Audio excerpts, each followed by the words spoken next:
Hello there, my very good friends. On today's wrestling news, AEW goes completely insane. The WWE TNA relationship hits a new level. Where in the world is Eddie Kingston? And a top WWE star could be set to return as soon as tonight's episode of Raw. I'm Andy, this is the news, and if you're wondering why my voice might sound a little rough, a little hoarse, a little croaky, if you're from Scotland, you already know the answer. Anyway, let's kick this one off by talking about Anarchy in the Arena.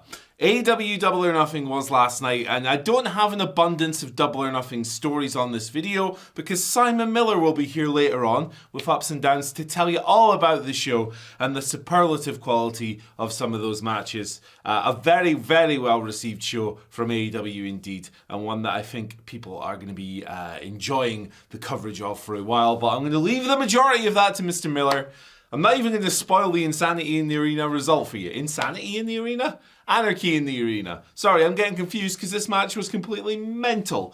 How do I kind of do this thing justice? I mean, it's the big talking point coming out after the show. Obviously, the main event result and some other ones on the show were very significant as well. But this is the one that I see most people talking about right now, and I completely understand why. This was perhaps... It wasn't the most violent Anarchy in the Arena that AEW's ever done. I think the first one still takes that with Eddie Kingston and the gas canister and all that. Lots of blood, lots of craziness. But this was probably the most unhinged. This thing was all over the place. It started off with total comedy. Basically, the Young Bucks, who came down as founding fathers, their choice of music for the night was the one that played out at the beginning. When the babyfaces got control of the situation, Kenny Omega was like, no, this is, change it. I don't want this. And then I'm So Excited started playing, and he was like, at first, and then he kind of got into it. But that only lasted a couple of minutes before he got the microphone again, Mr. Kenny Omega, big new metal fan, apparently a man of culture, man of taste, grabbed the microphone again and said, hey, nah, none of this. I want to hear some early 2000s alt rock. And Drowning Pool Bodies came on, which is one of the funniest and actually best choices of music for this type of match. Look, wrestling and new metal, or whatever you want to call it, Kenny called it alt rock, are intrinsically linked forever. That kind of music suits wrestling to a T, and it was really, really fun. Obviously, it's a song that has been used in wrestling loads and loads of times. But of course, as let the bodies hit the floor. That's what the sport's all about, baby. It's a perfect fit. But yeah, this match just went nuts. I mean, to highlight some of the spots, you got Swerve Strickland riding in on a forklift and then hitting a stomp off the top of the blooming thing. Judy Bagwell, God rest her soul, could never. Willow Nightingale at one point got attached to the ring with a chain by her ear. That was pretty gross until she finally got free. And then she went nuts and just destroyed everybody with spears. It didn't matter. Marina Shafir, the Young Bucks, didn't matter who got in Willow Nightingale's way. She was running through them, baby. A bunch of Death Riders ended up getting locked in an ambulance at one point. Mark Briscoe came back out, covered in blood after his ambulance match with Ricochet earlier in the evening. Lots of good stuff. It was an absolute blast. And I think Powerhouse Hobbs, Willow Nightingale and Swerve Strickland were the stars of the match for me. But I think it's an interesting one to contextualize. I mean, where does this... I won't spoil the finish or anything like that on this video. Simon's here with a review later on. But it's interesting to think, for me, coming through, I don't know, what are we in, like month 6, 7, 8 of this Death Rider saga? This was probably their best night. They were a lot of fun. And this was a really fun match. I don't think you can look at anyone and go, hey, they didn't contribute something positive to this. Yeah, some people were a bit quieter, like your Shibatas, than certainly like Willow or Hobbs, for example, who were positioned very prominently in this thing. The Young Bucks as well, they were flying all over the place. Just a very, very, the ultimate popcorn match in so many ways. There was some blood, there was some violence, for sure. A bottle got cracked over Marina Shafir's head. Actually, the way Willow just biffed her with this bottle, it looked like it probably hurt her hand just as much as it did Marina Shafir's head. But yeah, man, look, AEW, it's good that they have matches that are this extravagant, right? And they're this wild and this colorful and this expressive. It's the kind of thing that separates them from other promotions. And really, AEW should be a universe where this kind of thing can happen. It's wise for them to lean into match types that other places I'm talking mainstream promotions here, like WWE, simply don't do. So good for them. I had a blast watching. I had a blast watching the whole show. You don't mind waking up at 4 a.m. when the shows are really good, and this was really good across the board. But like I said, Simon will be here with a bit more on Anarchy in the Arena and everything else on the show later on. Ups and downs coming at you, thick, fast, and bald. Because that's how we do it here on a Monday when everyone else is taking a day off because it's a public holiday here in the UK. But let's move on and talk about the other big show of the evening, that being NXT Battleground. And the main talking point coming out of this one is a big advancement in the TNA WWE relationship. Obviously, they've been working together for a while now. But last night, Trick Williams dethroned Joe Hendry as the world champion in the TNA World Champion at Battleground. It was the first time this belt had been defended on WWE programming, and Joe Hendry dropped it to Trick. Obviously, Trick is a WWE contracted wrestler. Joe is contracted to TNA. It's the first time in history that's ever happened. It's very significant. It's a big, big move. Now, obviously, there's been a lot of crossover with wrestlers going to and from both brands since they started working together. But nothing even close to the magnitude of this one. So, Trick Williams, he's been a heel for the past while in NXT, working a different, he switched up some elements of his character and all that. Swished up. What am I doing? Switched up a bunch of different elements of his character. He's been working the heel. Hendry is obviously over like Rover as a babyface. I mean, he's just absolutely unbelievable the way this man has soared. And a testament to the hard work he's put in for like the past 15, 20 years. He's an absolute machine. But Trick ended up trying to use the TNT, I've done it again. I've got blowing things up on the mind, it seems. The TNA title. Trick took the belt. He tried to use it as a weapon during the closing stretch. He went after him, but it was taken away by the referee. Hendry then went for a roll-up, but the referee put the belt on the mat so that he could, count the pin. Williams ended up kicking out. He thumbed Joe Hendry in the eye, very dastardly move, and then he ended up slamming him on the belt and taking the victory. He hit the trick shot as well after that too. So Hendry was champion for 4 months. He beat Nick Nemeth for the belt, the former Dolph Ziggler, at Genesis 2025. And it looks like Trick Williams' next challenger could be Mike Santana. He was shown watching the TV at that angle that wrestlers watch the TV at. He was backstage like, yes. Considering Trick Williams and that situation, which is pretty interesting. Santana is a guy, obviously left AEW a couple of years ago, and he's worked, my goodness, has this man worked hard to get to where he's at. He's in unbelievable shape. He's having the best matches of his career. He's really taking off, and it's just a great story of a guy betting on himself, believing in himself, and it's starting to pay off for him. So I'm very happy for him. And it looks like maybe they're building to him taking the belt away from Trick. He's been a big fixture of TNA, especially this year, Mike Santana. And look, this is a big, big step for sure. Obviously, TNA, when they had the AEW relationship, Kenny Omega won the title. So they've, experimented with people from other promotions winning the belt before. It's the first time it's happened in WWE. We'll see what comes of it. We'll see, what they do with it going forward. I'm sure this will mean even more Trick on TNA programming, and I'm sure the people at TNA are absolutely delighted with how this has all played out.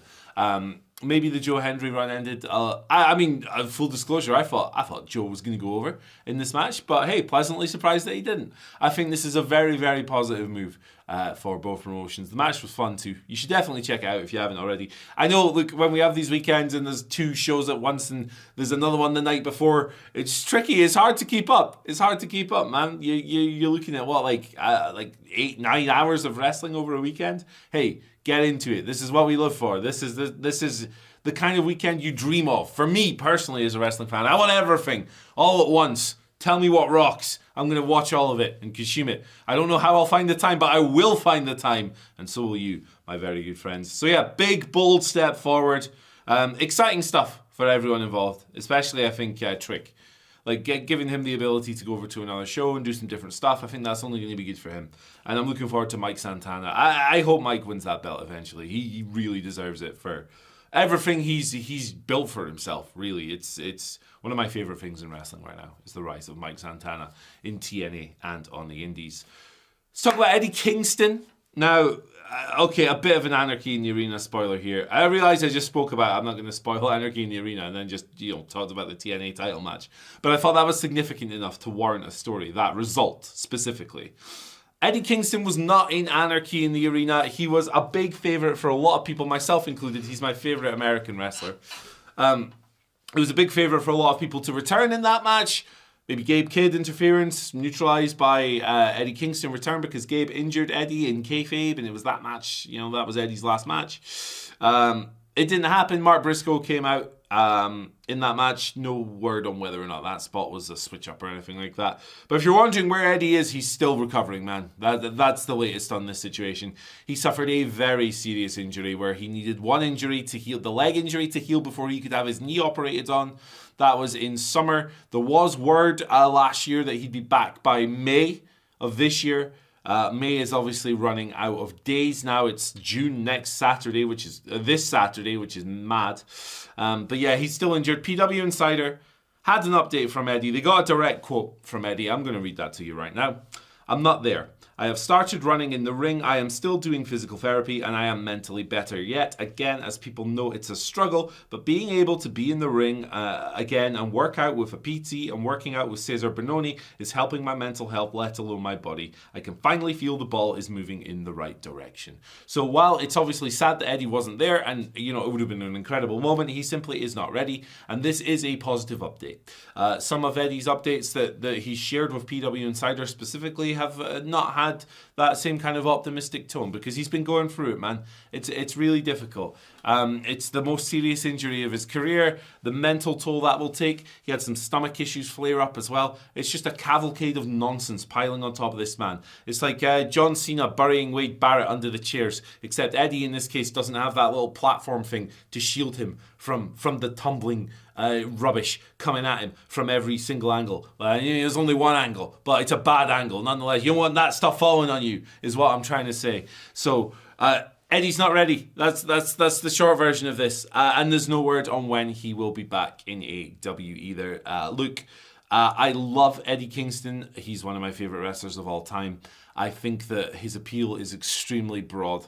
I think that if you've ever, particularly like the way he talks about his mental health and the barriers he has to overcome on a daily basis to function, basically, it's extremely relatable. I think anyone who's ever struggled with anything in life can listen to and experience Eddie Kingston and relate to that man. I think he is one of the most positive forces in the wrestling business.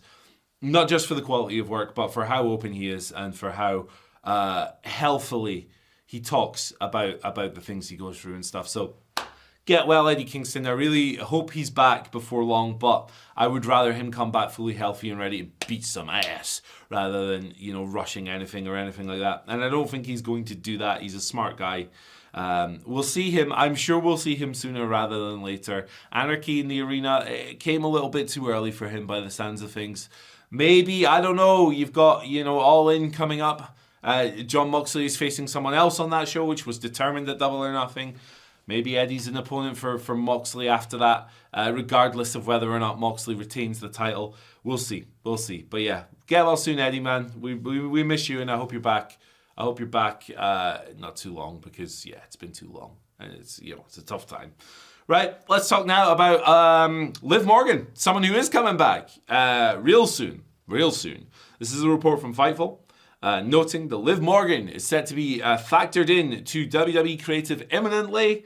One source has indicated that she might be back on tonight's episode of Raw, in fact. So she's missed the last month or so. She's been away overseas filming Bad Lieutenant Tokyo. She's in that film. Lily James also in that movie. But Liv returned home last week. She wrapped her filming. And she's expected back in WWE imminently. So, yeah, this story coming out. I remember when it broke about 4 or 5 weeks ago. It was wild. I think the initial report is she's going to be the new Hollywood It Girl. And it made it out like she was going to be in, lead Avenger in the new Avengers movie or something like that. No disrespect to Bad Lieutenant Tokyo. I'm sure it rules. But, in terms of scale and size, there's levels to everything, and that's not an insult. I usually prefer the smaller scale things. I'd rather watch a random DPW match than a random, I don't know, WWE match from 2015 or something. So, you know, but Liv Morgan, you know, extremely positive couple of years for her in WWE. She's really improved, really worked hard. She throws herself into everything she does. She's become one of the premier characters and personalities on any show she's on. She's really over. She's doing good work. She's really expressive, a really expressive wrestler. I think that's been the most notable thing for her in the past couple of years. In the backstage segments and all that stuff, WWE asks their wrestlers to do a lot of acting or like adjacent skills and all of that stuff, and she's one of the best at just eating up those minutes and making the most of them. The story with Dom and the Judgment Day has been well received by the vast majority of people. I would say the Judgment Day are in a pretty interesting position. You've got new members, sort of Roxanne Perez over here, like, hey, maybe I'll join the flipping Judgment Day. And all this stuff, while Finn Balor flip-flops from no new members to, hey, what about Roxanne? And he's like over here being a bit of a gaslighting guy to the other members, including Dom. So I'm sure Liv will have plenty to say. Most notable booking for Liv recently, of course, was losing the Women's Tag Team Championships with Raquel Rodriguez at WrestleMania to Becky Lynch and Lyra Valkyria, and then winning them back on Raw the next night, which led to the Becky Lynch heel turn and the feud with Lyra, which was really good stuff. We'll see what WWE has planned for Liv next. But she's due back, and I'm sure that is something that will be celebrated by the vast majority of WWE viewers who have missed her over the past 4 or 5 weeks or so. No idea when Bad Lieutenant Tokyo is out, but, you know, big step up for Liv. Acting, not an easy thing to do, obviously. So hey, like best wishes to everyone out there kicking ass in whatever medium, unless your medium is being a piece of trash, in which case you should go in the bin. Anyway, that seems like the perfect way to round up this video right here. Thank you for joining us. Would you like to take a trip back in time? Check out here 50 fascinating WWE facts from the 1980s. This is loaded with good stuff. Guaranteed there's a bunch of things on here you've never heard before. I think it's one of the best videos we've done. Shout outs to Jamie Kennedy for writing it, Gareth Morgan for presenting, and of course my man Finton on the edit, doing a tremendous job as always. Sensational, beautiful, wonderful, lovely. I'll see you later. Bye.